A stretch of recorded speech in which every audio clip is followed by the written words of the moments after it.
కాలం ఎవరికోసమూ ఆగదు, ఇది మనం ఎప్పుడు వినే మాటే కదా. కాని ఒకవేళ కాలాన్నే ఆపగలిగే ఒక శక్తి ఉందంటే, అవును, అలాంటి ఒక దేవత ఉంది. ఆమె మా బగలాముఖి. అసలు ఆమె శక్తి వెనుక ఉన్న ఆ పెద్ద రహస్యమేంటో ఈరోజు మనం తెలుసుకోబోతున్నాం. సరే, బగలాముఖి అనగానే మనందరికీ టక్కునేం గుర్తొస్తుంది? శత్రువుల్ని నాశనం చేసే దేవత, లేదా కోర్టు కేసుల్లో గెలవడానికి పూజించే అమ్మవారు, అంతేగదా? కాని ఒక్క క్షణం ఆలోచించండి, ఆమె శక్తి నిజంగా ఇంతేనా? దీనికి మించి ఇంకేమీ లేదా? నిజానికి ఆమె శక్తి మనం ఊహించిన దానికంటే చాలా చాలా పెద్దది. ఆమె ఆపగలిగేది కేవలం శత్రువుల్నే కాదు, ఎలాంటి కదలికనైనా సరే. చివరికి కాలాన్ని కూడా స్తంభింపజేయగల విశ్వశక్తి ఆమె. చెప్పాలంటే యావత్ సృష్టికే ఒక పెద్ద పాజ్ బటన్ నొక్కినట్టన్మాట. అయితే ఆమె శక్తిని పూర్తిగా అర్థం చేసుకోవాలంటే మనం ముందుగా ఆమె పేరు దగ్గర్నుంచి మొదలుపెట్టాలి. ఎందుకంటే ఆ పేరు వెనక ఒక పెద్ద అపోహ దాగి ఉంది. ఆ అపోహను తొలగిస్తేనే అసలు నిజం బయటపడుతుంది. ఇక్కడే చాలా ఆసక్తికరమైన విషయం ఉంది చూడండి. చాలామంది బగలా అనే పదం బగులా నుంచి వచ్చిందనుకుంటారు. బగులా అంటే హిందీలో కొంగ. కాని ఇది పూర్తిగా తప్పు. అసలు నిజమేంటంటే, తాంత్రిక గ్రంథాల ప్రకారం ఆమె అసలు పదం వగ్లా. మరి వగ్లా అంటే ఏంటి? దాని అర్థం పగ్గం లేదా కళ్ళం. ఇప్పుడు ఆలోచించండి, వేగంగా దూసుకెళ్తున్న గుర్రానికి కళ్ళం వేస్తే ఏమవుతుంది? ఒక్కసారిగా ఆగిపోతుంది కదా. సరిగ్గా అలాగే ఈ శక్తి కూడా దేన్నైనా ఎక్కడైనా ఎప్పుడైనా ఆపేయగలదు. వగ్లా అంటేనే ఇక చాలు, ఆపు అని ఆజ్ఞాపించడం లాంటిది. సో ఈ కళ్ళెం శక్తి అంటే కేవలం మన బయటి శత్రువుల మీదనే కాదు, అది మన లోపల ఉన్న పెద్ద శత్రువులను కూడా కంట్రోల్ చేస్తుంది. ఉదాహరణకి అదుపు లేకుండా వచ్చే ఆలోచనలు, ఆవేశంలో అనేసే మాటలు, వీటన్నింటికీ కళ్ళెం వేయగలదు. అంతెందుకు, మన విధి కూడా ప్రతికూలంలా మారినప్పుడు దాన్ని కూడా ఆపగల శక్తి ఇది. సరే, ఈ అపారమైన శక్తి గురించి వినడానికి చాలా బాగుంది. కాని ఇది నిజంగా ఎలా పనిచేస్తుంది? దీనికి సంబంధించి కొన్ని పురాణ కథలున్నాయి. ఆ కథలు వింటే ఆమె తన ఆపే శక్తితో ఈ సృష్టిని ఎలా శాసించిందో మనకు స్పష్టంగా అర్థమవుతుంది. ఇప్పుడు మనం సత్యయుగానికి వెళ్దాం. ఒకానొక సమయంలో యావత్ సృష్టి నాశనమయ్యే పరిస్థితి వచ్చింది. ఆకాశం నుంచి అగ్నివర్షం కురుస్తుంది, సముద్రాలు పొంగిపోతున్నాయి, ఒక రకమైన కాస్మిక్ తుఫాన్ అన్నమాట. ఇక సృష్టి అంతం తప్పదని అనుకుంటున్న సమయంలో శ్రీ మహావిష్ణువు ప్రార్థించాడు. వెంటనే మా బగలాముఖి ప్రత్యక్షమై తన శక్తితో ఆ మహాప్రళయాన్ని ఒక్క క్షణంలో అలా స్తంభింపజేసింది.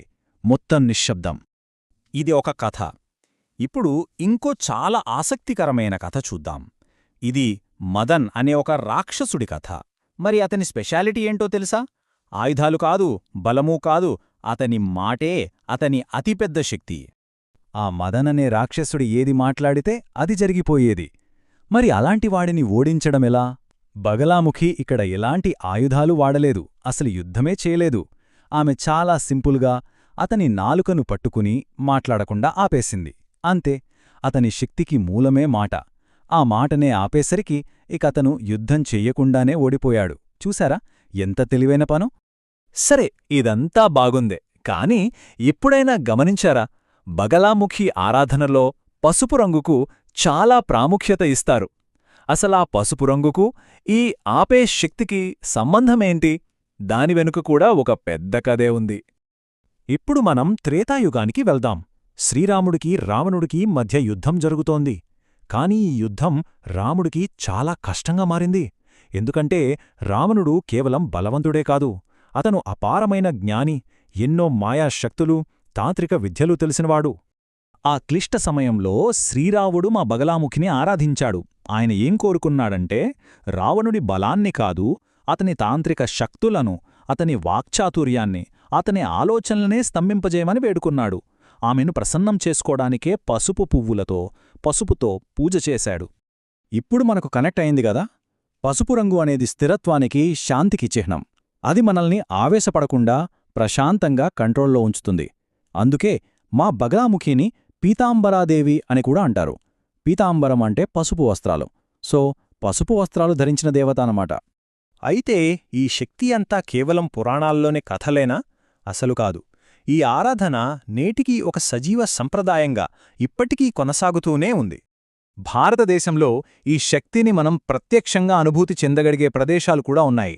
ముఖ్యంగా మధ్యప్రదేశ్లోని నల్ఖేడా ఇంకా దతియాలోని పీతాంబర పీఠం ఈ రెండూ ఈ శక్తికి ప్రధాన కేంద్రాలుగా ఉన్నాయి. అక్కడ ఆమెను కేవలం ఒక విగ్రహంగా చూడరు, ఒక సజీవ శక్తిగా కొలుస్తారు. సరే, ఇవన్నీ పురాణ కథలు, ప్రాచీన ఆలయాలు. కానీ ఈ ఆపే శక్తి అనే కాన్సెప్ట్ ఈరోజు మన జీవితాలకి, ఈ గందరగోళ ప్రపంచానికి ఎలా ఉపయోగపడుతుంది? ఒకసారి ఆలోచించండి. మనం ఎప్పుడూ పరుగెడుతూనే ఉంటాం.